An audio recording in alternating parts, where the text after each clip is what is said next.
ప్రార్థన చేసుకుందాం. ప్రేమగల తండ్రి, కృపగల దేవ, సర్వకృప నీదేగ తండ్రి, మీ పాదములకు వందనము, స్తోత్రములు, కృతజ్ఞత వందనాలు చెల్లిస్తున్నాం తండ్రి. నాయన వ్యవసాయానికి స్తోత్రం తండ్రి. సమయ కొరకు వందనాలు, కరెంటు సాధన తెలుసుకొని నన్ను తండ్రి నీ పూరగా వాడుకోమని దేవ ప్రార్థిస్తున్నాను. గీతం పెట్టి చదువుతున్న తోడైనని కరెంటుని సాధనలు ఉంచుకొని ఆరోగ్యంగా మాంత్రిక శక్తులతో దయ్యములతో పీడించబడుతున్న వారికి విడుదల దాయిష్యమని, స్వస్థత, అనారోగ్యంగా ఉన్న వారికి స్వస్థత దాయిష్యమని, అంధకార దురాత్మ దుష్ట సైతాన చీకటి శక్తులు లయపరిచి మాకు వినగల చెవి, గ్రహింపగల హృదయం, అత్యధికమైన వాక్య ప్రత్యక్షత ఇచ్చి ప్రభాతాన్ని మేము గ్రహించుకోవడానికి కృపణను గ్రహించమని యేసు ప్రాణాలు ప్రార్థిస్తున్నాం తండ్రి. ఆమేన్.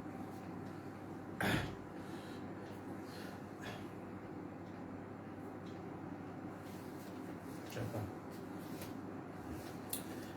మత్తయి సువార్త 12వ అధ్యాయము మరి 25వ వచనం మరి ఒక మాట చదువుకొని మనం అంశంలోకి వెళ్దాం.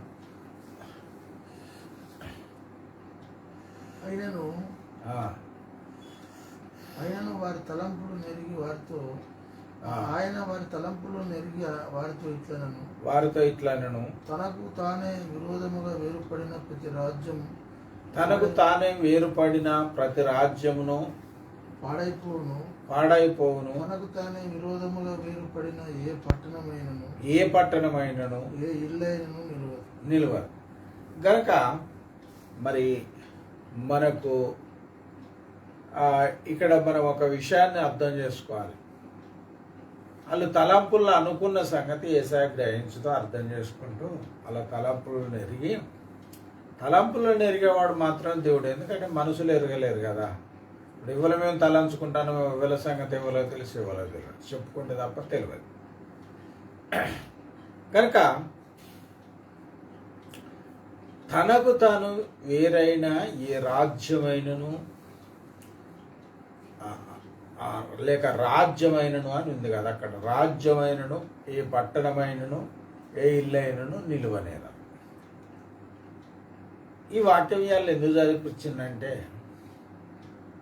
ఇప్పుడు రష్యా చేసే పని అది. అన్ని దేశాలకు విరోధం అవుతాయి.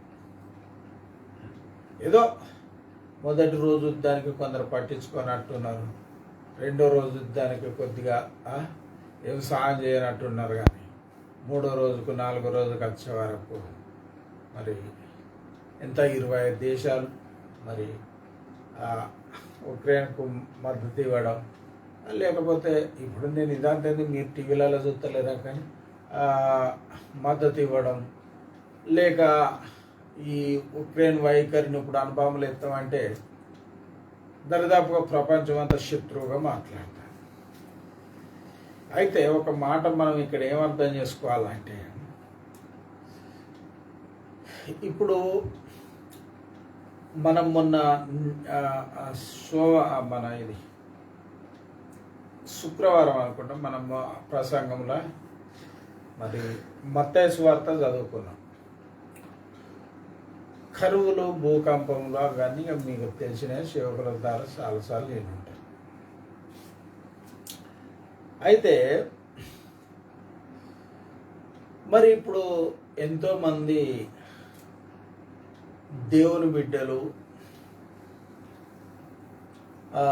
దేవా మరి ఈ రష్యా యుద్ధం ఉక్రెయిన్ మీద ఆపమని ఎంతోమంది కొన్ని కోట్ల మంది ప్రపంచవ్యాప్తంగా ప్రార్థన చేస్తారు.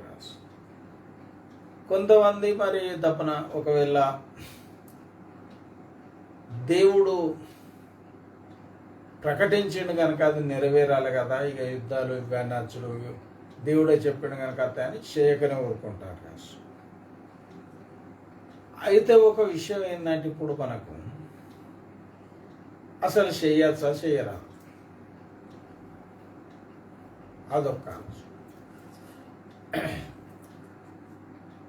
ఎన్నో తెగుళ్ళు వస్తాయని మరి తెగుళ్ళ కొరకు అంటే తెగులు వస్తుందని మన లోకస్వార్తలు ఏసాదేశ్వరుడు ప్రకటన గ్రంథంలో ఉన్నాయి. ఇప్పుడు యేసు ప్రభు తన రెండో రాకడను ఉద్దేశించి ఏం మాట్లాడిండంటే, మరి అదే రాయి మీద రాయి నీళ్ళని కాలం అక్షుణంగా చెప్తూ ఈడ కాకపోతే ఇంకో వాక్యం మార్క్స్ వార్తలు అనుకుంటే ఏమంటుందంటే, ఇంకా మత్తయిలో కూడా ఉండవచ్చు, మరి యేసు ప్రభు రాకడ దినము విశ్రాంతి దినము అందైనను రాకుండా అది ఏదో అక్కడ ఏమైనా ఉంటుందంటే విశ్రాంతి దినం అందైనని ఇంకో మాట కూడా ఉండాలి, రాకూడదని ప్రార్థన చేయమన్నాడు. సరే ఎంత 24-20 మత్తయి సువార్త 24వ అధ్యాయం 20వ వచనం చూడండి. ఇప్పుడు మహాశ్రమ కలుగును గనుక మీరు పారిపోవుట చలికాలం అందైనను విశ్రాంతి దినం అందైనను సంభవింపకుండా వాళ్ళని ప్రార్థించు. అయితే విశ్రాంతి దినం అందైనను చలికాలం అందైనను సంభవించకుండా ప్రార్థించుందంటే, మరి ప్రార్థించితే చలికాలం అందు లేక విశ్రాంతి దినమునందు రాకుండా దేవుడు చేస్తానని ఇక్కడ అర్థం కదా, అర్థం ఇక్కడ ఇదా అర్థం. ఇంకా అక్కడ ఏమంటాడంటే, పాలిచ్చు వారికి గర్భిణీ స్త్రీలకును శ్రమ అంటారు. ఎందుకంటే ఇక మరి వాళ్ళు తప్పించుకొని పోవడానికి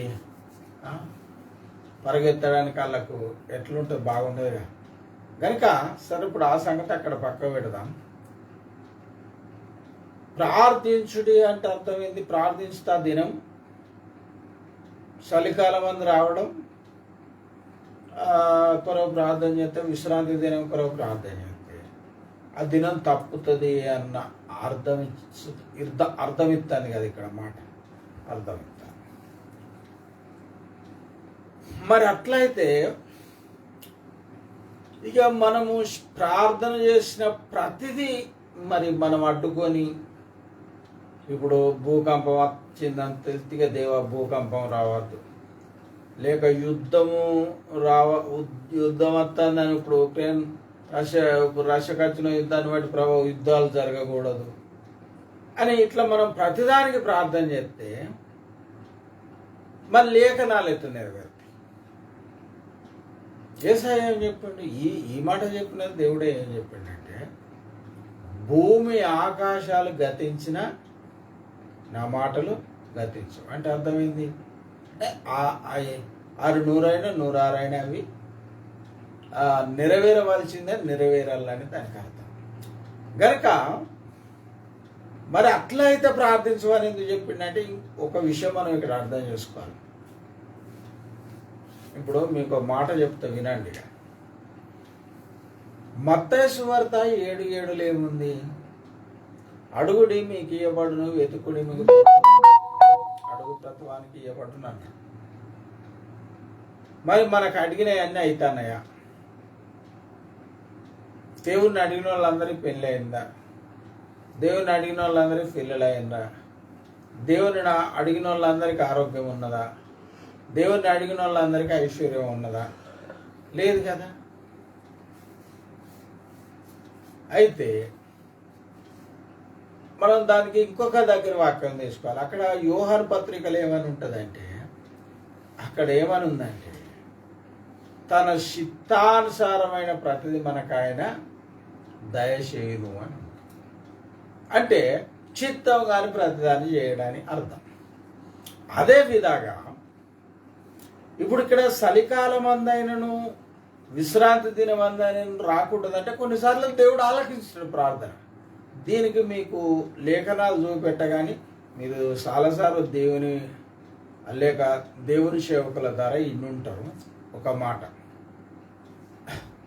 నినివే పట్టణం నాశనం అవుతుందని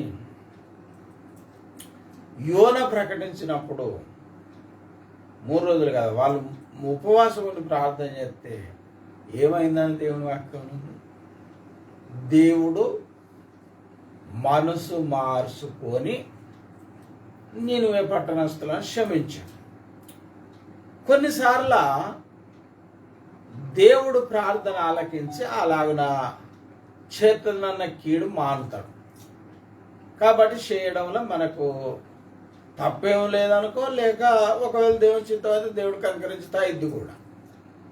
తర్వాత ఇశ్రాయేలీలను దేవుడు సంపెత్తనన్నప్పుడు మోషే మీరు తర్వాత ద్వితీయోపదేశ కాండంలో మోషే 40 రాత్రుల్లో 40 పగలు ప్రార్థన చేసినప్పుడు దేవుడు ఇశ్రాయేలీలను కనికరించు.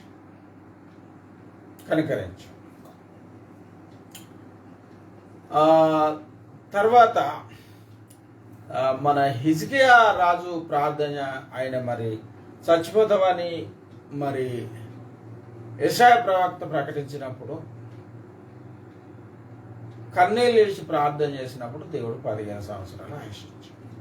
అంటే దీని ద్వారా కొన్నిసార్లు దేవుడు తన చేతనని ఉద్దేశించిన కీడు కూడా ప్రార్థనల ద్వారా మానుకుంటాడు అని, అది కీడైన మేలైన ఏదైనా మానుకుంటాడని మనం అర్థం చేసుకోవాలి. కాబట్టి దీని ఆధారంగా చేయచ్చు.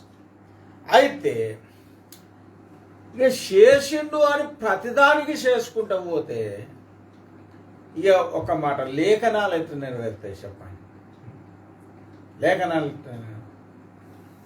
ఇప్పుడు భూకంపం వచ్చిన దేశంలో భూకంపం రావద్దని ప్రార్థన చేసి, యుద్ధం వచ్చిన దేశంలో యుద్ధాలు రావద్దని ప్రార్థన చేసి, కరువులు వచ్చిన దేశంలో కరువులు రావద్దని ప్రార్థన చేసి, ఇక మరి ఇక లేఖనం ఎట్లనే.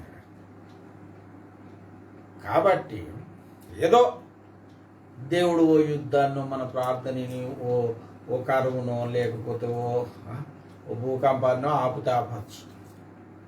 కానీ ఇక అలాగనే దేవుడు ఎప్పటికి ఇనుకుంటూనే పోతాడు, ఎప్పటికి అవుతుంది అని మనం అనుకోరాదు. ఎందుకంటే దేవుడు కొన్నిసార్లు వినడు కూడా చెప్పినా వినడు. మళ్ళీ ఇంకొక విషయం మనం ఇంకొక మాట అర్థం చేసుకోవాలి. హెజ్కేల్ గ్రంథంలో చూడు, అక్కడ ఏమని ఉంటుందంటే యోబు సాముయేలు అనుకుంటా, అక్కడ వాళ్ళు ప్రార్థన చేసిన వినను అని దేవుడు మాట్లాడినట్టు లేఖనాలల్లా అక్కడ ఉంది. అంటే దేవుని దగ్గర ప్రార్థన అంటే విశ్వాసుల ప్రార్థన అందరు తింటాడు దేవుడు ప్రార్థన, కానీ కొన్ని పెద్ద పెద్ద కార్యాలు అద్భుతాలు జరగడానికి అది అందరి ద్వారా జరగదు.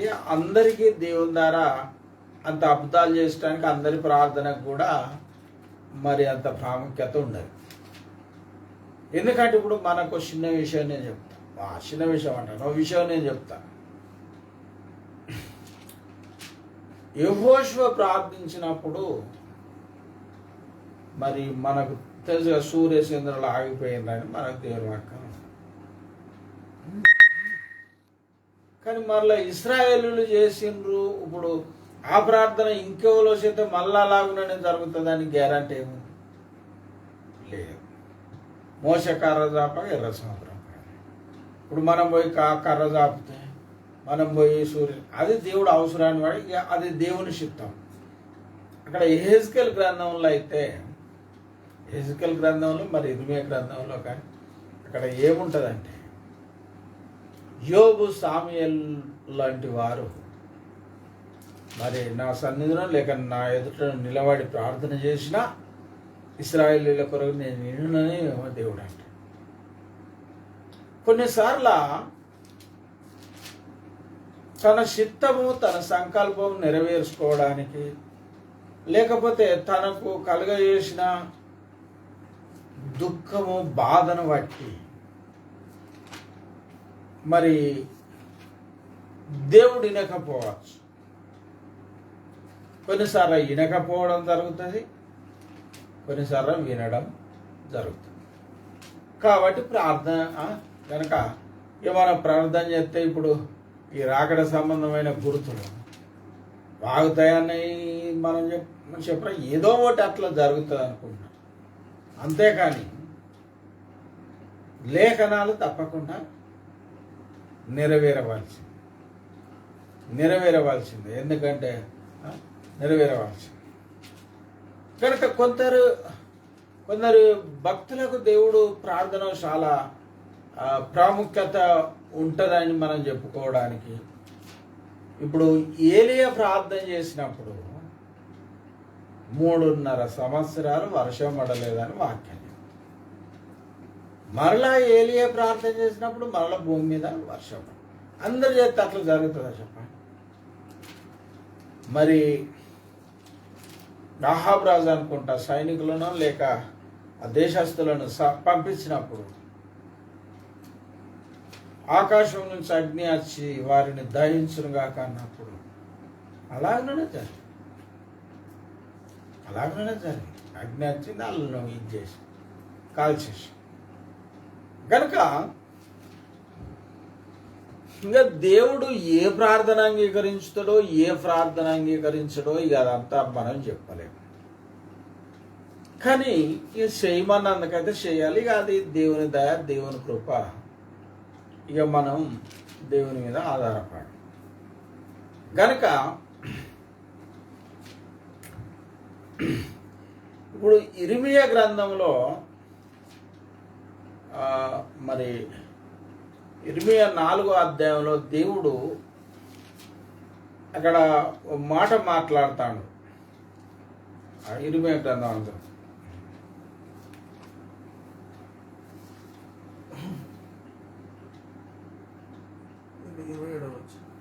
27వ వచనం, 4వ అధ్యాయం 27వ వచనం ఇర్మియా గ్రంథం. యెహోవా ఇలాగు సెలవిచ్చుచున్నాడు, ఈ దేశమంతయు పాడగును, విశేషముగా దాన్ని నాశనం చేయను. దానిని బట్టి భూమి దుఃఖించుచున్నది. దేవుడు ఇశ్రాయేలు దేశమును లేక దాన్ని పాడు చేస్తానన్నప్పుడు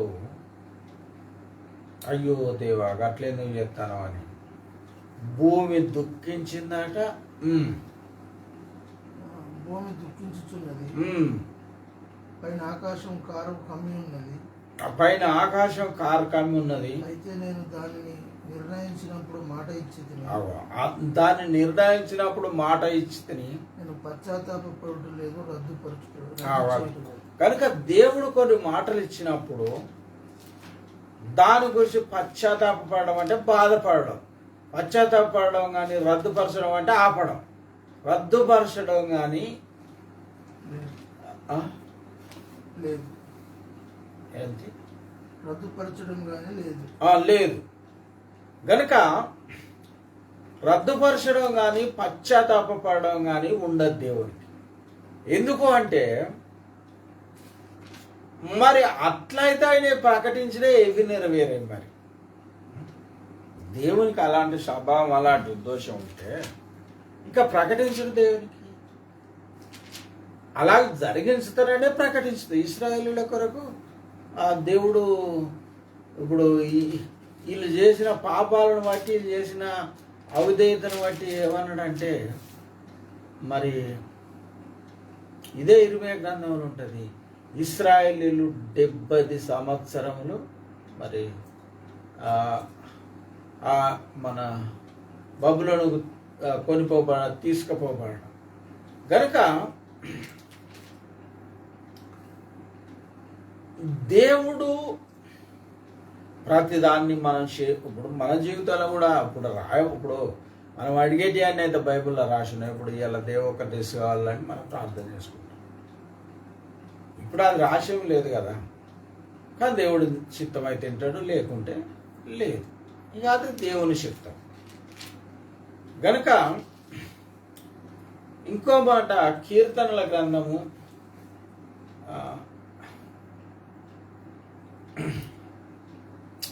89వ కీర్తన మరి అసలు హెజ్కేల్ గ్రంథము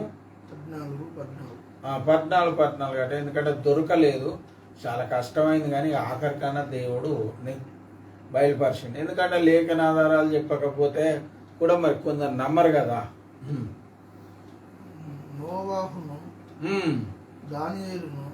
నోవాహును దానియేలును యోబును ఈ ముగ్గురు అట్టి దేశంలో ఉండినను వారు తమ నీతి చేత తమను మాత్రమే రక్షించుకొందురు. ఇదే ప్రభువు యెహోవా వాక్కు.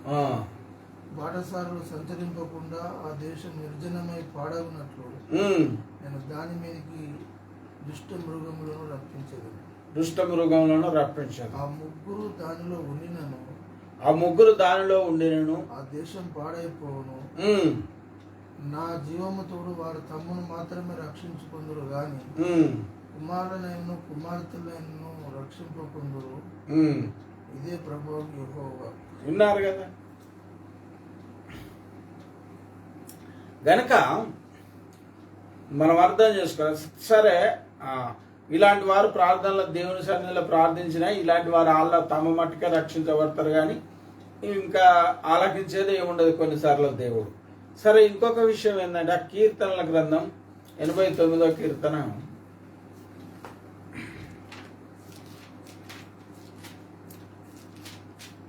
89వ కీర్తన మరి 34వ వచనం. నా నిబంధన నేను రద్దుపరచను. నా పెదవుల గుండా బయలు వెళ్ళిన మాటను మార్చు. ఇక్కడ బాగా వినండి. దేవుడు ఇక్కడ ఏమని సెలవిచ్చిండంటే, నా పెదవుల గుంట బయలుదేరిన మాటను నేను ఇంకా మార్చను. ఇది మనం అర్థం చేసుకోవాల్సి. ఇవన్నీ ఎందుకు జరుగుతాయి అంటే అందుకే జరుగుతాయి.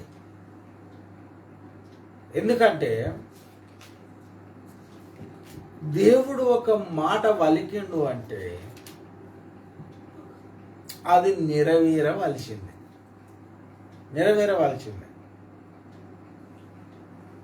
ఒకవేళ దాన్ని నెరవేర్చడానికి మా భక్తుల సేవకుల ప్రార్థనలు కూడా పక్కా పెట్టేస్తాడు.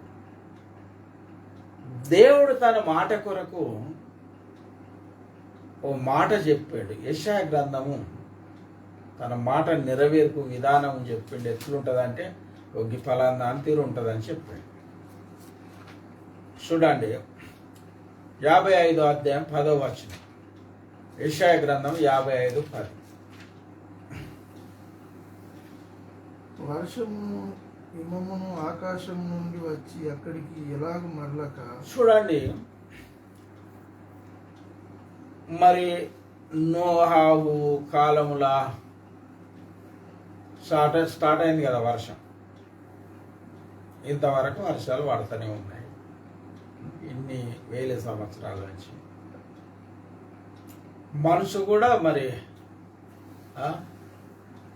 ఒక్కొక్క దేశంలో ఒక్కొక్క రాష్ట్రంలో ఇప్పుడు కాశ్మీర్లో బాగా మనసు గడ్డ ఇట్లా పడుతూనే ఉన్నాయి కదా. అయితే ఒక మాట, దానికి రిటర్న్ పోయే గుణం ఉంటుంది. అంటే వెనుకకు మర్రిపోయే గుణం ఉంటుందా? వర్షానికి ఉంటుందా? ఉండదు. ఎన్ని వర్షాలైనా ఎత్తనాయంటే భూమి మీద పడవలసింది. మనసు కురుకుతుంది అంటే భూమి మీద పడవలసింది. దానికి మరలా భూమి మీద పడడం, లేకపోతే మధ్యలోకి చటే పోవడం, అలాంటి లక్షణం వర్షానికి ఉన్నది. అయితే దానికి పోల్చి తన మాట కొరకు చెప్పిండు దేవుడు. ఇక ఇది చదువు, ఇప్పుడు చదివిన వాక్యం. వర్షమును హిమమును ఆకాశం నుండి వచ్చి ఇక్కడికి ఎలాగూ మరలక భూమిని తడిపి విత్తువానికి విత్తనమును పుట్టించువానికి ఆహారమును కలుగుటకై అది చిగురించి వర్ధిల్లునట్లు చేయను, అలాగే నా నోటి నుండి వచ్చి వచనములు అంటే ఉండను. అంటే అవి వెనుకకు తిరిగిపోకుండా ఎంత ఖచ్చితంగా ఎంతగా. ఇప్పుడు మీకు విషయం అర్థం అవడాన్ని చెప్తాను. యేసయ్య నీతి సూర్యుడు అని బైబిల్లో రాసి. అంటే మళ్ళీ ఈ సూర్యుడు అనే కాదు, అట్లా పోలిక. ఇప్పుడు దేవుని గొర్రె పిల్ల అంటే ఇక గొర్రె పిల్ల.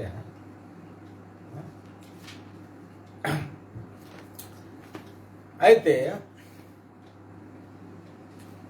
సూర్యుని మీద ప్రపంచానికి ఒక నమ్మిక ఉంటుంది. సరే, ఓ దేశంలో ఓసారి కావచ్చు, ఇప్పుడు మనకి ఇక్కడ రాత్రి అయినా మరి ఇంకో దేశంలో సూర్యుడు దంచితే ఇక అది సంగతి పక్క పెడదాం.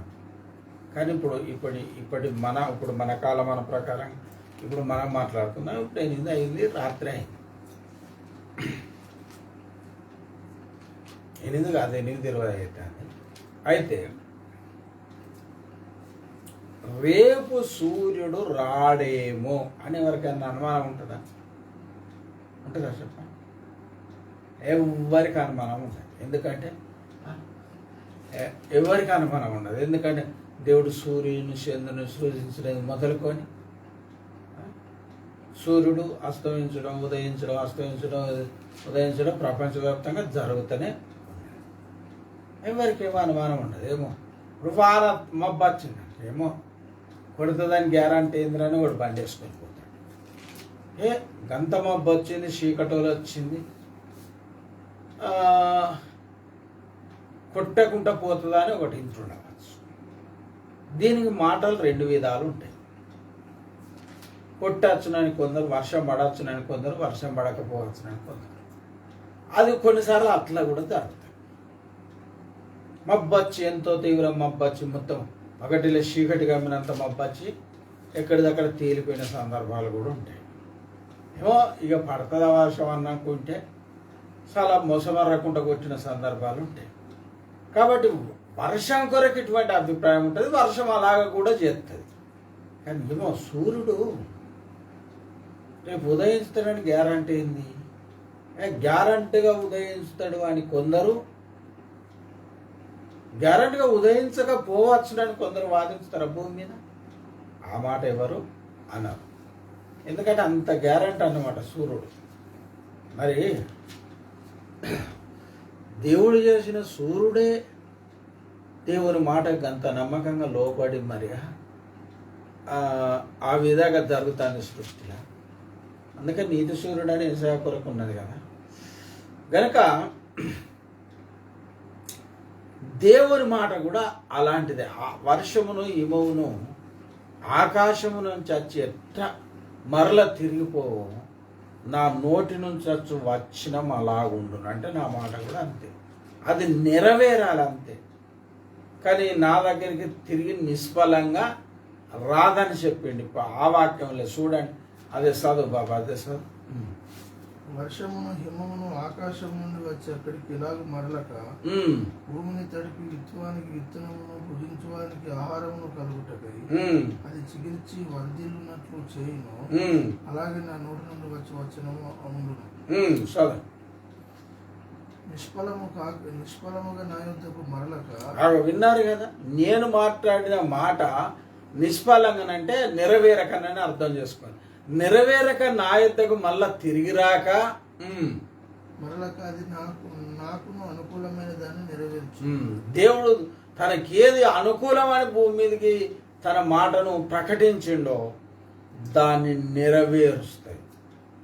ఇప్పుడు యెషయా గ్రంథం మరి 45 అధ్యాయమో లేక 22 అధ్యాయం 22 వచ్చే ఎంతో కానీ గుర్తులేదు. కానీ మీరు కూడా చాలాసార్లు విని ఉంటారు, చదివి ఉంటారు అనుకుంటా. అక్కడ ఏముంటుందంటే,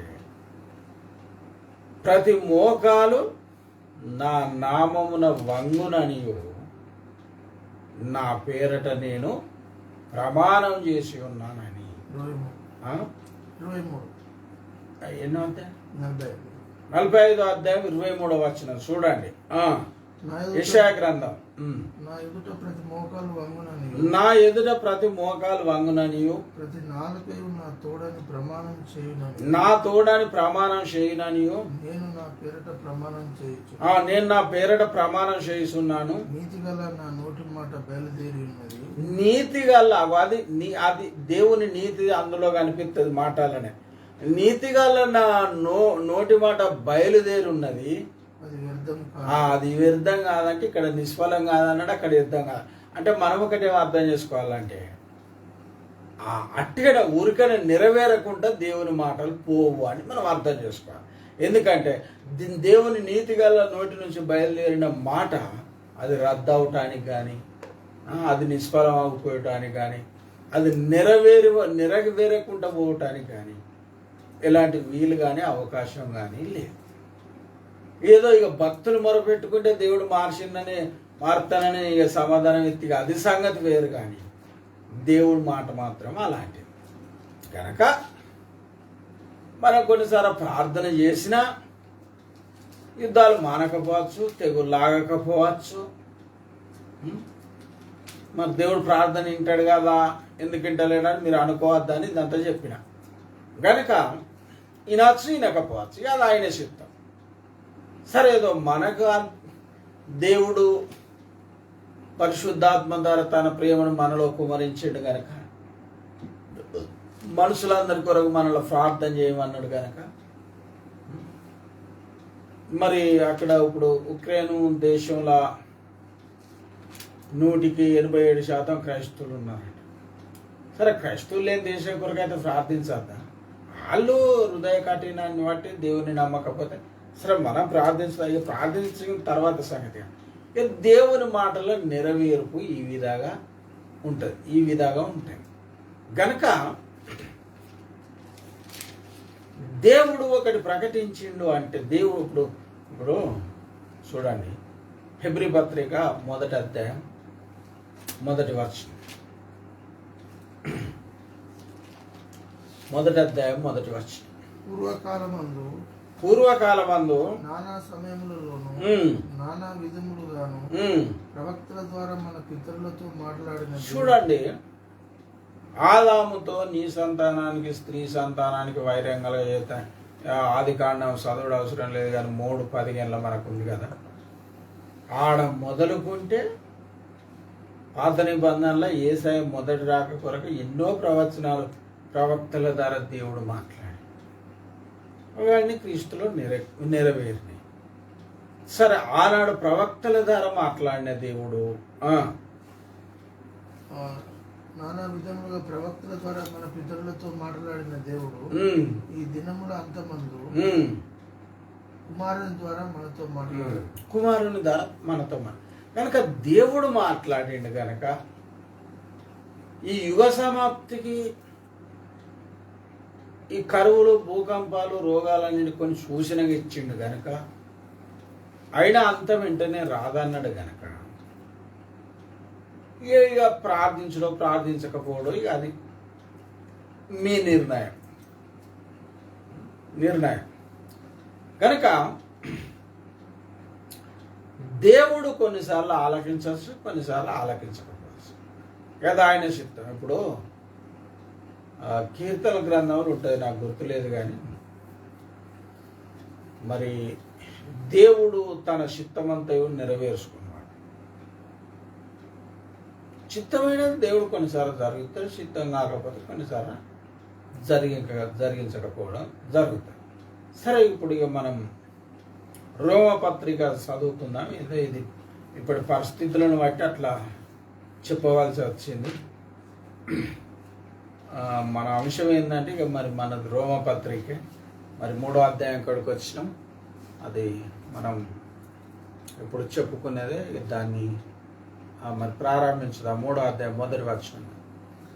అట్లయితే యూదునికి కలిగిన గొప్పతనం ఏంది? సున్నతి వలన ప్రయోజనమేమి? ప్రతి విషయమునందును అధికమే. మొదటిది దేవోక్తులు యూదుల పరము చేయబడను. దేవోక్తులు యూదుల చేయబడను. కొందరు విశ్వాసులైననేమి, వారు అవిశ్వాసులైనందున దేవుడు నమ్మదగిన వాడు కాకపోవడా. కనుక దేవుని బిడ్డలారా, ఏదో దేవుడిని నమ్మకపోయినా ఇప్పుడు కాదంతే. ఎందుకంటే ఇప్పుడు మన క్రైస్తవులు ఎందరో కొందరు ప్రార్థన చేసుకోరు, కొందరు వాక్య ప్రకారంగా బతుకమంటే నమ్మరు. ఇక నమ్మనట్టే ఒక విధంగా చెప్పారు, ఇక భయపడతలేరు అంటే అర్థం వేసేప్పుడు. ఇప్పుడు తాగకమని దేవుని వాక్యం చెప్తే తాగేటోళ్ళు ఉన్నారు, దొంగతనం చేయొద్దని వాక్యం చెప్తే దొంగతనం చేసేటోళ్ళు ఉన్నారు, వ్యభిచారించొద్దని వాక్యం చెప్తే వ్యభిచారించేటోళ్ళు ఉన్నారు. అంటే ఇప్పుడు వాళ్ళు దేవుడికి భయపడనులే కదా. సరే, వాళ్ళు నమ్ముతారో, నమ్మి చేస్తారో, నమ్మక చేస్తారో, అది దేవుడే. అయితే కొందరు నమ్మని వాళ్ళు కూడా చర్చికి వస్తారని మనకు లేఖనం హెబ్రీ పత్రిక 11వ అధ్యాయం 6వ వచనంలో దేవుని యొద్దకు వచ్చేటోళ్ళందరూ కూడా దేవుని యందు విశ్వాసం ఉండదని లేఖనం చెప్తారు. విశ్వాసం లేకుండా దేవునికి ఇష్టడై ఉంటే అసాధ్యము. విశ్వాసం లేకుండా, దేవుని మీద నమ్మిక లేకుండా దేవునికి ఇష్టడైన అసాధ్యము.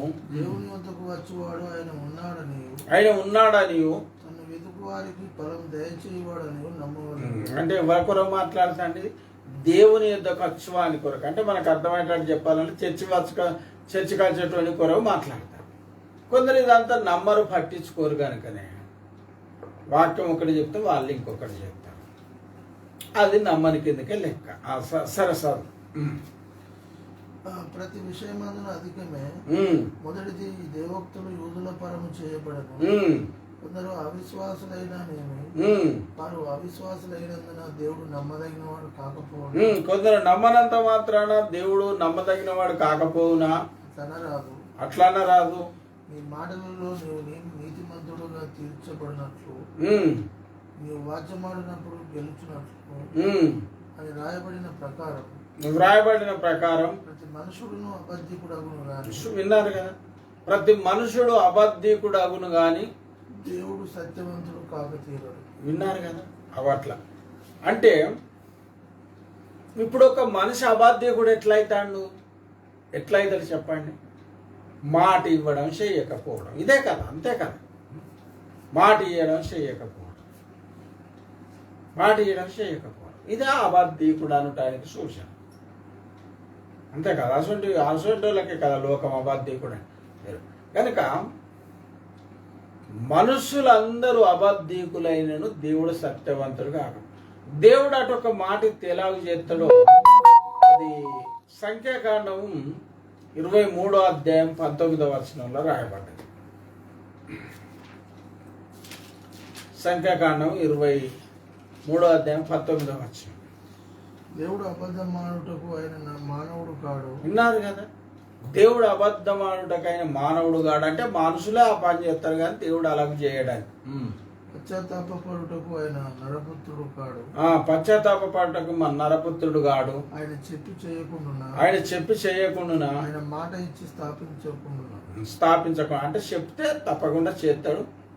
అది మనుషుల పనే, చెప్పి చేయకుండా కానీ దేవుని పని కాదని మనం అర్థం చేసుకోవాలి. సరే,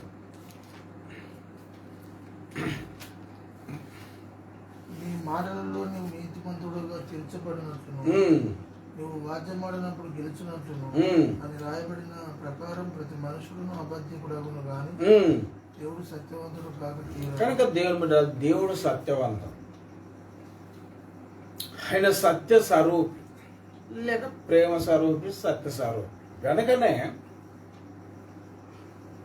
దేవుడు సత్యవంతుడు కనుకనే మరి దేవుడు మాట్లాడిన ప్రతి మాట సత్యం. ఇప్పుడు గంతేందుకు మనం నరకం చూడలే, పరలోకం చూడలే, మనం ఎట్లా నమ్ముతాను? దేవుడు చెప్పిండు కనుక, నరకం ఉన్నదని చెప్పిండు కనుక నరకంలో ఈ పరిస్థితి ఉంటుందని స్వయాన దేవుడే మానవునిగా జన్మించి 33.5 సంవత్సరాలు మరి భూమి మీద సేవ చేసి లేక రోగులను స్వస్థపరుస్తూ మరి బోధ చేస్తూ శిలువలో మన నిమిత్తం మరణించిన సార్. కనుక మనం దేవుని బట్టి నరకం ఉన్నదని దేవుని మాటను బట్టి చెప్తాను కానీ మనం చూసినందుకైతే కాదు కదా. పరలోకం ఉన్నదని మనం చెప్తాను కానీ పరలోకం చూసినందుకు కాదు కదా. మనం వాక్యంలో దేవుని నమ్మినందుకే కాదు.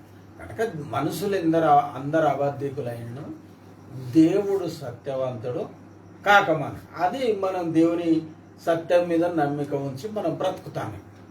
అంటే మనం అంటే విశ్వాసులు అందరం. మన దుర్నీతి దేవుని నీతికి ప్రసిద్ధి కలుగజేసిన దుర్నీతి దేవుని నీతికి పరిస్థితి కలుగజేసిన ఎడల ఏమందము? ఉగ్రతను చూపించు దేవుడు అన్యాస్తుడగును. ఉగ్రతను అంటే తన కోపమును చూపు దేవుడు.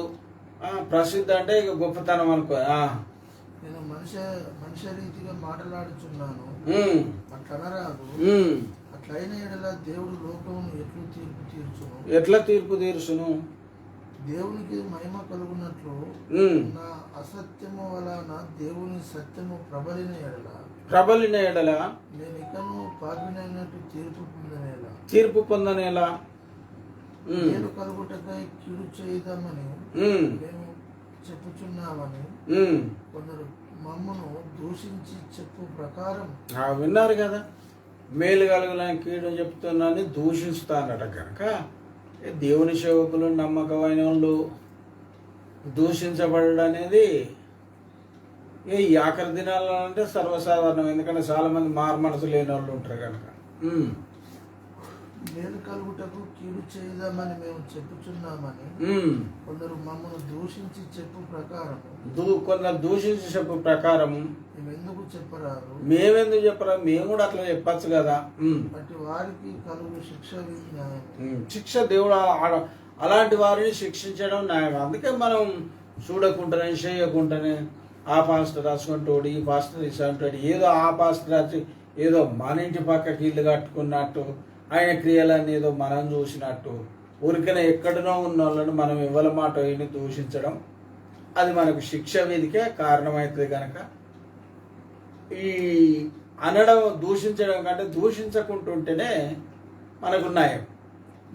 ఇప్పుడు చెట్టోడే కావచ్చు, బహుశా దూషించకపోతే దేవుడు లెక్క రేపు ఫలాని పాస్టర్ను నువ్వు ఎందుకు దూషించలేదు, ఎందుకు తిట్టలేదు అని లెక్క అడుగుతాడు, అడగ. కానీ ఒక నీతిమంతుడినే నువ్వు తిట్టేది ఒక అబద్ధికుడు అని నీతిమంతుడిని అయితే నీకు అది శిక్ష విధికే కారణం, లేక శిక్షకే కారణం, హేతు అవుతుంది.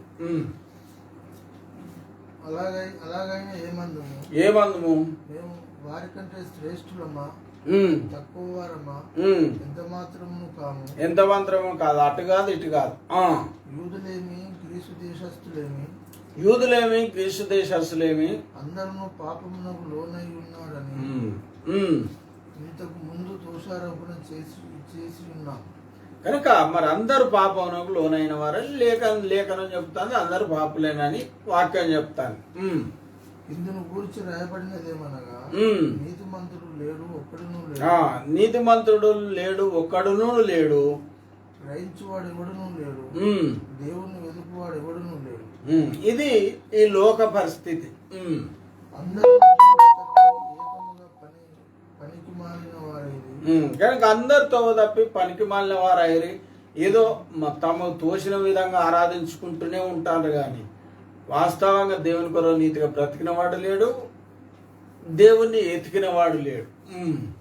మేలు చేయవాడు లేడు ఒక్కడును లేడు, మేలు చేయవాడు లేడు ఒక్కడును లేడు. వారి గొంతుక తెరిచిన సమాధి. కనుక ఇక్కడ చూడండి, అటువంటి వాళ్ళ ఎప్పుడైతే ఒక మనిషి పాపంలో జీవించటం మన గొంతుక లేక వాళ్ళ మాట ఎట్లుంటుందంటే తెరిచిన సమాధి. మీకు మాట చెప్తే అర్థం అవుతాయి. ఓ మనిషి చచ్చిపోయి 5-6 రోజులు అవుతుంది. 5-6 రోజులు అయిందా, సరే ఒక పెట్టెలో తీసుకుపోయినా పెట్టిన మరలా మట్టి అంతా తోడి ఆ పెట్టెను ఆ మూత తిప్పినమా షెంట వాసన వస్తుందా, షెడ్ వాసన వస్తుందా, కప్పు వాసనే కదా వచ్చి. కొందరి మాటలు అలాగనే ఉంటాయి. వాళ్ళ మాటలు లేక వాళ్ళ గొంతు తెరిచిన సమాధి. అంటే ఇప్పుడు కొందరు అన్యజనులే అనుకుంటారే, నువ్వు ఇటువంటి మాటలు ఇలా మాట్లాడకరంట. అంత ఘోరమైన మాటలు, అంత కప్పు కొట్టే మాటలు తెరిచిన సమాధి. అంటే సమాధి తెరితే కదా ముక్కులు తట్టుకోలేకపోయినట్టు, ముక్కును పట్టుకున్నట్టు కొందరు. మనమైతే దేవుని కొరకు నిజంగా బతికేటోళ్ళు అయితే ఆ మాటల కాడి నుంచి వెళ్ళిపోవడు, లేకపోతే అల్లా గురించి మనకేందని అంత పాల్గొనుకుంటుండడు జరుగుతుంది. దేవుని భయపడేటోళ్ళు అయితే వారి గొంతుక తెరిచిన సమాధి. వాళ్ళ గొంతుక లేక మనకు అర్థం అవడానికి వాళ్ళ నోరు తెరిచిన సమాధి లాంటిది. నాలుకతో మోసం చేయుదురు. విన్నారు కదా, మోసాలు, అబద్ధాలు. నాలుకతో అంటే అబద్ధాలు మాట్లాడడం అని అర్థం. మోసం చేయుదురు, వారి పెదవుల కింద సర్ప విషం ఉన్నది. విన్నారు కదా, కొంతమందికి లోపట ఎంతో కక్ష ఉంటుంది. మనం అంటే ఎంతో. ఇప్పుడు ఇది సేవకులుగా చాలామంది యథార్థవంతులైన సేవకులు అనుభవించిన విషయమే. ఎందుకంటే ఇప్పుడు ఈ రోమర పత్రిక రాసిన పౌలే ఒక పత్రికలో ఏమన్నాడంటే, అది ఇప్పుడు చదువుడు అవసరం లేదు కానీ ప్రాంత పత్రికలు అనుకుంటే ఏముంటుందంటే అక్కడ కపట సహోదరుల వలన శ్రమ అంటాడు. ఆయన కలిగిన శ్రమలన్నిటిలో కపట సహోదరుల వలన కూడా శ్రమ కలిగింది. వాళ్ళు మీదకి మంచిగానే మాట్లాడతారు, షేకాండ్ ఇస్తారు, అన్ని ఇస్తారు, ముద్దు పెట్టుకున్నంత పని చేస్తారు. కానీ కపటం అసూర్య ద్వేషం పెట్టుకొని సాటుకు దూషించడం, మన కొరకు చెడ్డా చెప్పడం, సేవకుల కొరకు ఇగో ఇలాంటి పని చేసేటోళ్ళే అలా నాలుక కింద సర్పవిషం ఉంది. ఇగో ఇలాంటి వారే కపటం లోపట ఒకటి పెట్టుకొని బయటకు ఒకటి మాట్లాడటం.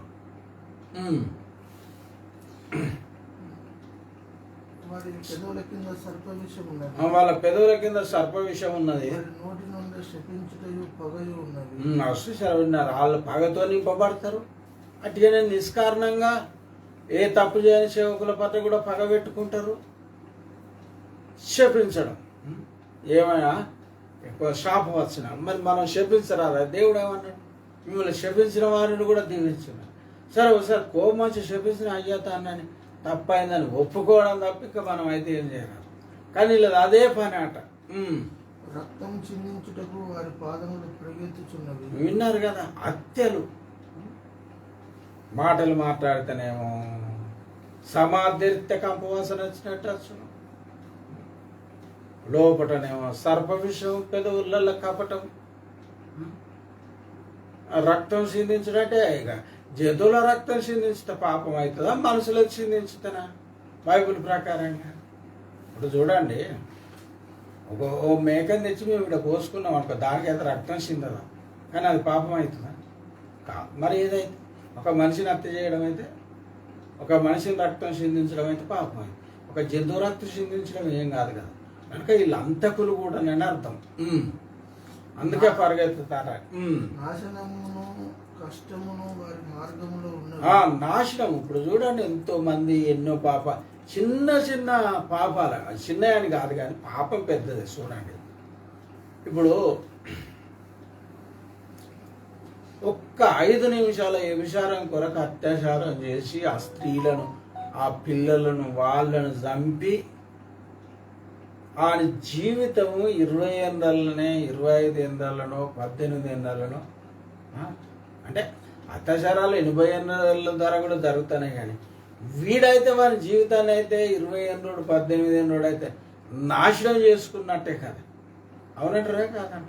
ఒకరిని తాగి చంపడం, జైలుకు పోవడం, అన్ననే జీవితకాలం అంతా జీవించడం, అత్యాచారం చేయడం, అమ్మాయిని చంపడం. ఇప్పుడు ప్రభుత్వం ఎన్ని కఠినమైన చట్టాలు, శిక్షలు విధించినా ఆగుతలేదు. ఇది ఆగుతుంది అనుకుంటాను కానీ ఆగది. ఎందుకంటే వాళ్ళని ప్రేరేపించే ఒక శక్తి ఉన్నది గనక ఇట్లా కొంతమంది వాళ్ళ జీవితాలను నాశనం చేసుకునేటోళ్ళని మనం చూస్తాము. పేకాడ అప్పుల ఇల్లు అమ్ముకున్న వాళ్ళని, ఇట్లా అత్యాచారాలు చేసి ఇట్లా చంపి, లేకపోతే విషాదం వలన పట్టబడి అట్లా జైలు పాలైన వాళ్ళు, ఇతరులను చంపి జైలు పాలైన వాళ్ళు, దొంగతనాలు చేసి జైలు పాలైన వాళ్ళు, ఇట్లా వాళ్ళ జీవితంలో దాంట్లో ఏమున్నదట? చదువు బాబా, ఒక్క మాట చదువు. వాళ్ళ మార్గంలో ఏమున్నది? నాశనం ఉన్నది. వాళ్ళు నాశనం అయిపోవడం తప్పే ఉంది. అంటే నేను శపించుతానని మళ్ళీ మీరు నాన్నేమన్నానే, నాశనమో తప్ప ఇంకేముండదు. ఎందుకంటే వాళ్ళ నోరు తెరిచిన సమాధి, ఎంతో షండాలమైన మాటలు, దూషణలు, వాళ్ళ పెదవుల కింద విషం. ఎవరినైనా చంపుతారు, మాట్లాడుకుంటూనే చంపుతారు. ఇప్పుడు ఏందని తాగిపిచ్చి చంపుతలేరు చెప్పండి? అరే దోస్తు ఇక రారా, ఇంటికి రారా, తాగుదాం చేస్తాం అంటారు. వాడిని హత్య చేస్తారు. ఆని పట్ల వానికి ఎంత పగుంటే ఆ పని చేస్తాను చెప్పండి? మన పెదవులలో ఎంత సర్ప విషయం ఉంటే దోస్తాని నమ్మించి తీసుకుపోయి షెకాండ్ ఇచ్చి ఇవన్నీ చేసి తీసుకుపోయి తీర సమయం వచ్చినాక చంపేసేటోళ్ళని మీరు చూస్తారు, వీళ్ళలో నేను చూస్తాను. అది మీకేం కొత్త విషయం కాదు, నాకేం కొత్త విషయం కాదు. ఇక రక్తం చిందించడం అంటే హత్యలు చేయడమేనా. కనుక ఆ విధంగా లోకంలో చాలా మంది ఎందరో ఇప్పుడు మరి ఇటువంటి వాళ్ళు లేకపోతే ఇక ప్రభుత్వాలు ఏ దేశంలో అయినా జైలు ఎందుకు కడతాయండి? జైలు కట్టే అవసరత ఇటు ఇలాంటి వారి కొరకే కదా వచ్చింది. లేకపోతే జైలులు కట్టడం నిర్మించడం ఇదంతా ప్రభుత్వాలకు ఏ దేశ ప్రభుత్వాలకైనా అవసరం ఉండకపో కదా. నాశనమును కష్టమును వాళ్ళు కష్టాల పాలవుతారు. ఏమున్నదండి, ఇవలను అత్యాచారం చేసి చంపితే జీవితం అంతా నాశనం చేసుకుంటుంది. అదే అలాంటి పని చేయక నీకు అంత ఆసక్తి ఉంటే పెళ్లి చేసుకొని భార్యతో 20 సంవత్సరాలు 30 సంవత్సరాలు ఆగుకొని భార్య పిల్లలు చదువుకొని బతికితే ఎంత బాగుంటుంది. కానీ ఆ బుద్ధాలకు ఉండదు. కనుక అది నాశనం అయిపోవడానికి ఇప్పుడు బైబిల్లో సామెతల గ్రంథంలో మాట ఉన్నది, నాశనానికి ముందు గర్వం నడిపిస్తుంది. గర్వం కూడా కాదు, నాశనానికి పాపం కూడా నడిపిస్తుంది అని ఇక్కడి వాక్యాల ద్వారా మనం అర్థం చేసుకోవాలి. ఈ మనుషుల మీద కపటం పెట్టుకొని చంపడం, ఈ తెలిసిన సమాధి లేక రోత చేండాల మాటలు మాట్లాడడం, వీళ్ళు లేకపోతే మనుషులను చంపడానికి పరుగులు ఎత్తడం, హత్యలు చేయడానికి, నీకు ఎవడన్నా పగోడు ఉంటే చెప్పరా నేను చంపేస్తారనేటోళ్ళు కూడా లేకపోలేదు సమాధి. కనుక ఇలాంటివన్నీ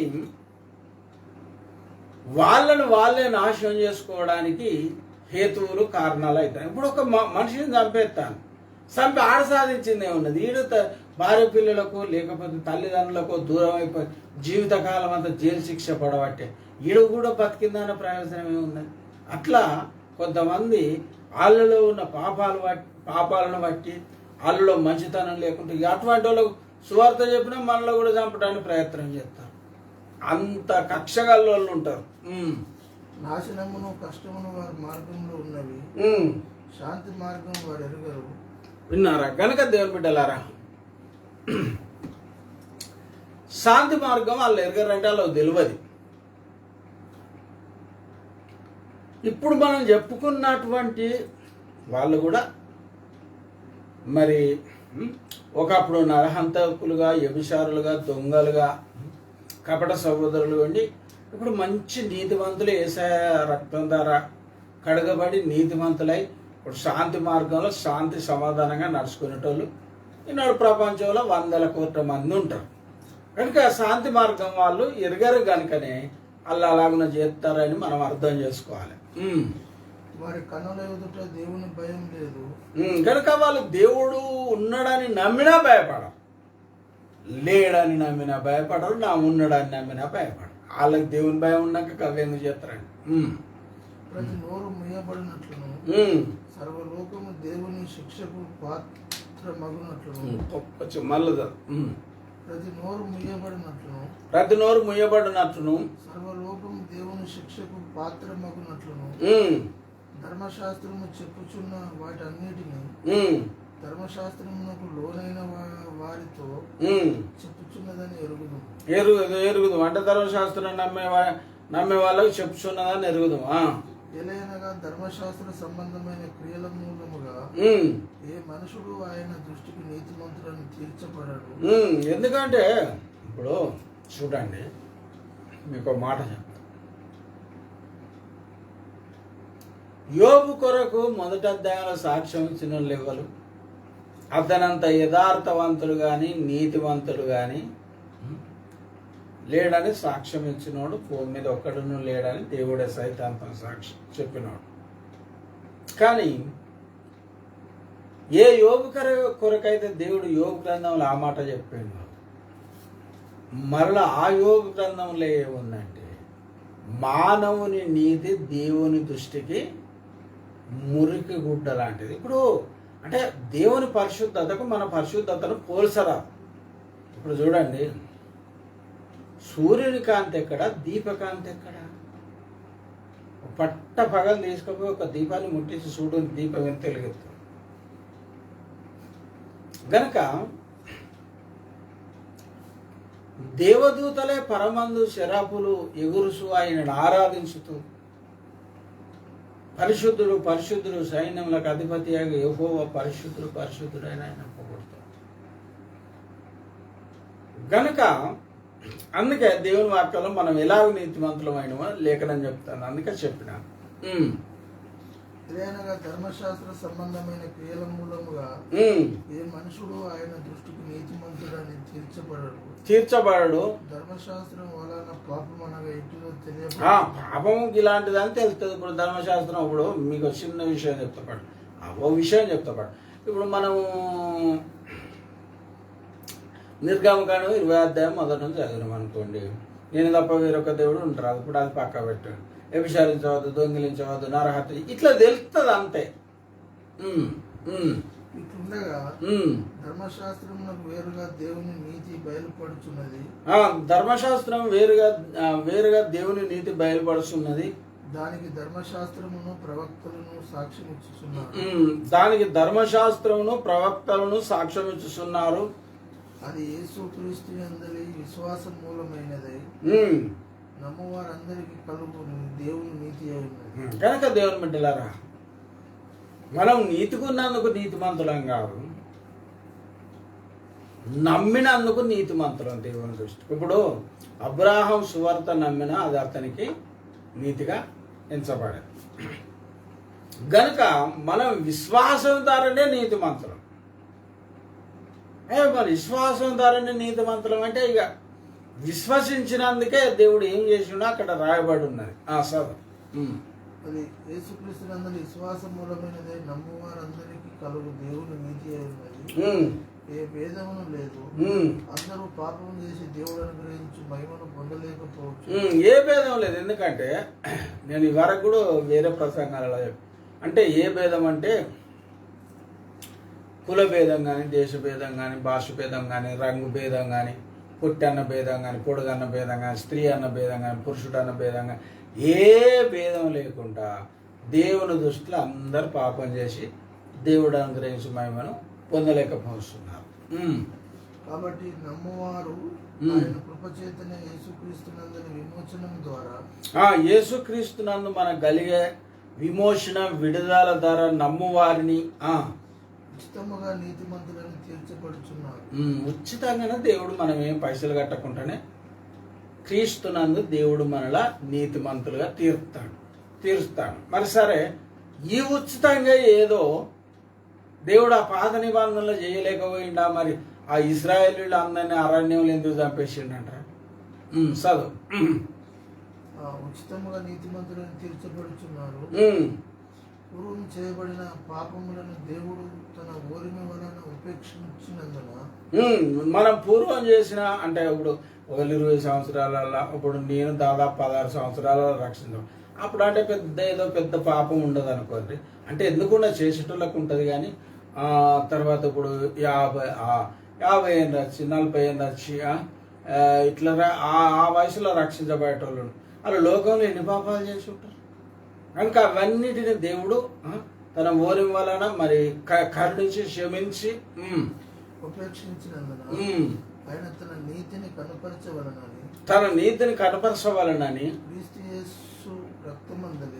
క్రీస్తు యేసు రక్తమందలి విశ్వాసం ద్వారా క్రీస్తు యేసు రక్తం మీద మనం ఉంచిన విశ్వాసం ద్వారా ఆయనను కరుణాధారముగా బయలుపరిచింది. బావినాడు. క్రీస్తు యేసునందు రక్తమందలి రక్షణ మనం పొందినట్లు, రక్తం ద్వారా నీతిమంతులుగా తీర్చినట్లు ఆయనను కరుణాధారముగా అంటే కరుణించటానికి ఆధారముగా దేవుడికి. ఇప్పుడు పాత నిబంధనల పాపం చేస్తే ఒక మనుషుని కరుణించాలంటే ఓ గొర్రె మీద తల పెట్టి దాన్ని బలి అర్పించి దానికి బదులు ఈ పాపానికి పరిహారం. అది మామూలు విషయం. అది ఏదో నిప్పుల మీద నీళ్ళు చల్లినట్టు. కనుక ఇది ఎట్లనంటే దేవుడు తన నీతి ద్వారా విశ్వాసం ద్వారా దేవుని కుమారుని యందు విశ్వాసం ఉంచు వారిని రక్షించుటకు దేవుడు కరుణాధారంగా అంటే దేవునికి ఇప్పుడు పాపిని కరుణించటానికి ఒక ఆధారముగా యేసయ్యను పంపించాడు. ఎందుకు క్షమించుతానంటే కిందకైన ఆధారం. ఇప్పుడు చూడండి, మీకు ఒక మాట చెప్తా.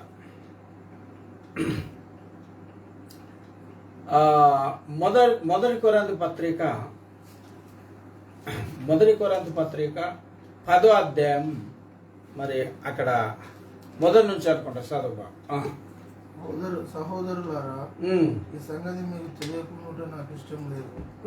అదేదనగా మన పితరులందరూ మేఘం కింద ఉండేది, వారందరూ సముద్రములో నడిచిపోయేది.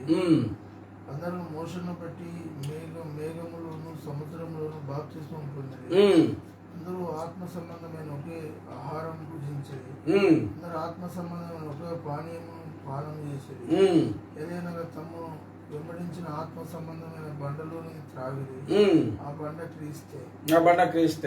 వారిలో ఎక్కువ మంది దేవునికి ఇష్టలు ఉండకపోయారు కనుక అరణ్యములో సంహరించబడిరా. రాసించిన ప్రకారం మనం వచ్చేట వాటిని ఆశింపకున్నాం. ఈ సంగతులు మన దృష్టాంతంలో ఉన్నవి. జనులు తినుటకు త్రాగుటకు కూర్చుని ఆడుటకు లేచిరి. రాయబడినట్టుగా వారిలో కొందరు మీరు విగ్రహారాధికులై ఉండకూడదు. మరి వారి వల్ల మనం వ్యభిచరించబడదాం. వారిలో కొందరు వ్యభిచరించినందున ఒక్క దినమని 23,000 మంది కూడదు. చాలు.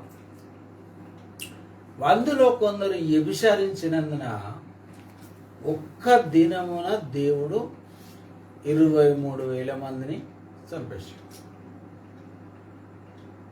కానీ కొరింథీ సంఘంలో ఏం జరిగిందో చూడండి. అదే మొదటి కొరింథీ పత్రికలో 7వ అధ్యాయం మొదటి వచనం చదువుకున్నాం. మొదటి నుంచి చదువుతాం అక్కడ కూడా.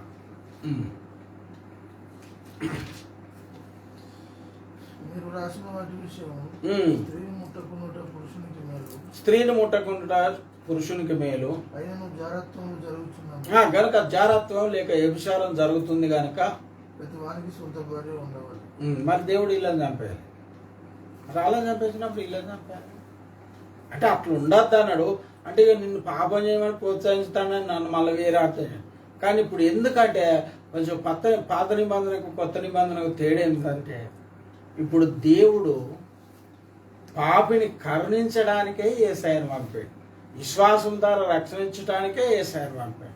కనుక ఇది ఎందుకు చెప్తానంటే కరుణ ఆధారం అంటే దేవుడు మనల్ని కనికరించడానికి, ప్రేమించడానికి, క్షమించడానికి, తన కుమారులుగా తన కుమార్తెలుగా స్వీకరించడానికి, యేసయ్య రక్తమందు విశ్వాసం ఉంచిన వాళ్ళను ఎవరైతే దేవుడు తన కుమారుని నా పాపముల నిమిత్తం బలి చేసిండని నమ్ముతారో, లేకపోతే యేసయ్య నా పాపముల నిమిత్తం బలైండని నమ్ముతారో. ఇప్పుడు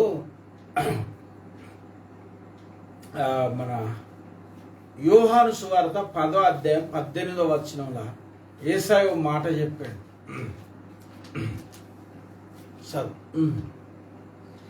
ఎవడు నా ప్రాణం తీసుకున్నాడు నా అంతటి నేనే దాన్ని పెట్టుచున్నాను.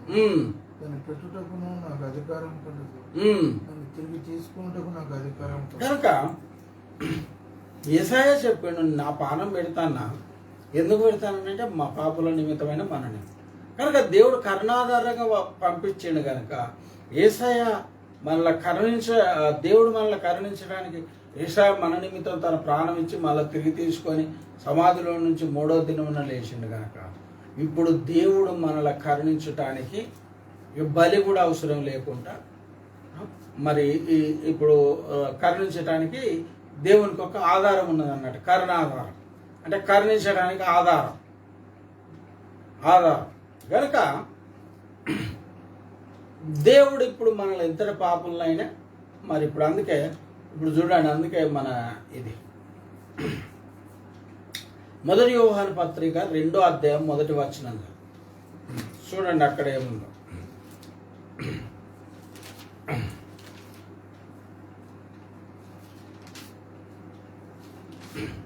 మొదటి యోహాను పత్రిక మరి 2వ అధ్యాయం మొదటి నుంచి.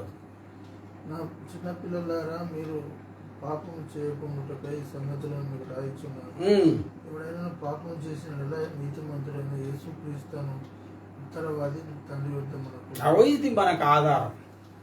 అయ్యా తండ్రి యేసయ్యని మన కాళ్ళు పట్టుకొని బ్రతుకులాడుకొని అంత ఘోరమైన పాపం జరిగినప్పుడు మరి ఉపవాసం ఉండు మనం, లేకపోతే ఏదో ఇప్పుడైతే మనం రోజు ఒప్పుకుంటాం కదా. మరి నేనైతే ఇట్లా ఒప్పుకుంటాను. తలాపుల ధర, క్రియల ధర, మాటల ధర, శోధన ఏ పాపం అంటే యేసయ్య కాళ్ళు పట్టుకొని ముందుగా అడుక్కుంటాడు. మరి ఏ పాపం కూడా మన ప్రార్థనకు ఆటంకం కావద్దు కదా.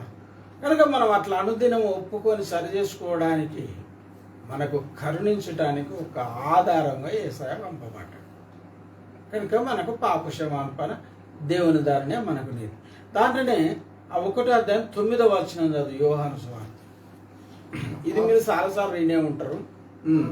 అక్కడ యేసుక్రీస్తు తన ఉత్తరవాది మన ఇప్పుడు ఈ 2వ అధ్యాయంలో ఏమని ఉంది? సరే 2వ అధ్యాయంలో 2వ అధ్యాయం ఎవడైనా పాపం చేసిన యెడల నీతిమంతుడైన యేసుక్రీస్తు ఉత్తరవాది తండ్రి యొద్ద మనకున్నాడు. తండ్రి, నేను వీరి కొరకు పాపం పానం పెట్టిన కనుక వీటిని క్షమించుకొని మన పక్షాన దేవుని దగ్గర యేసయ్య ఉన్నాడంటే, కొందరు ఏమంటారు అంటే బలి అవసరమా, రక్తం అవసరమా, దేవునికి అవి అవసరమా? ఈ అబ్బాయిని వాళ్ళ కొరకు మనం పట్టించుకోవాలి. మనలో వెలిసిన దేవుడు లేఖనం ఏం చెప్తుంది అన్న సంగతి మనం పట్టించుకోవాలి. 9వ వచనం 1:9. విన్నారు కదా. ఇప్పుడు ఇప్పుడు ఈ గొర్రెలు తెచ్చి గొర్రె బలి అవసరం, మేక బలి ఎందుకు అవసరం లేదంటే, ఇప్పుడు మన పాపములు ఒప్పుకుంటే సరిపోతుంది, రక్షించబడతాం.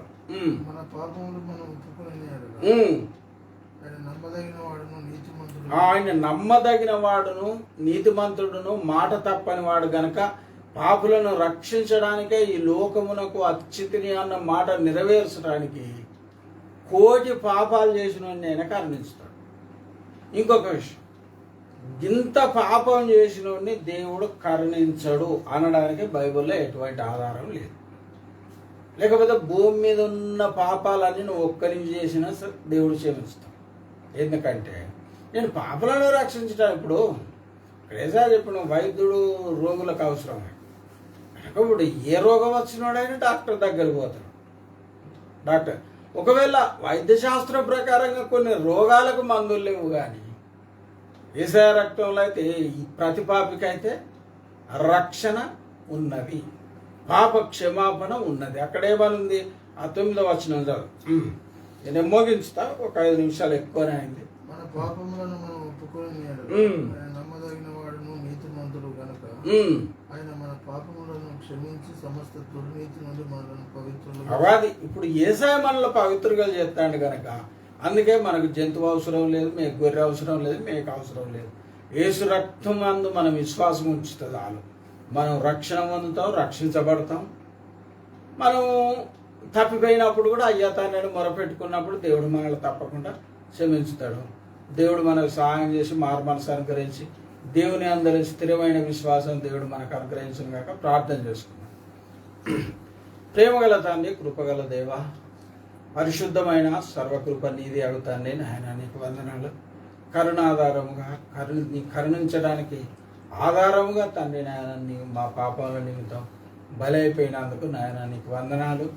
నిన్ను నమ్మి అంతం వరకు మా విశ్వాసానికి కర్తవై మా యొక్క విశ్వాసానికి కర్తవై దాన్ని కొనసాగించి వాడవై ఉండి రక్షణ కాపాడుతూ మమ్మల్ని కరుణించుతూ బలపరిచి దీవించమని అంధకార సైతాన్ని చీకటి శక్తులు లయపరచమని వాక్యవంతరి కొరకు నీకు వందనాలు స్తోత్రాలు చెల్లిస్తూ నన్ను మీ చేతులకు అప్పగించుకుంటే యేసు ప్రాణాలు ప్రార్థిస్తున్నాను తండ్రి. ఆమేన్. తన్నేన దేవుని ప్రేమ, కుమారుడైన యేసుక్రీస్తు పరిశుద్ధాత్మ దేవుని అబద్ధ సాహసం మనకు దేవుని బిడ్డలను సదాతోడానికి కాపాడు సంరక్షించగా ఆమె అందరికీ వందనాలు.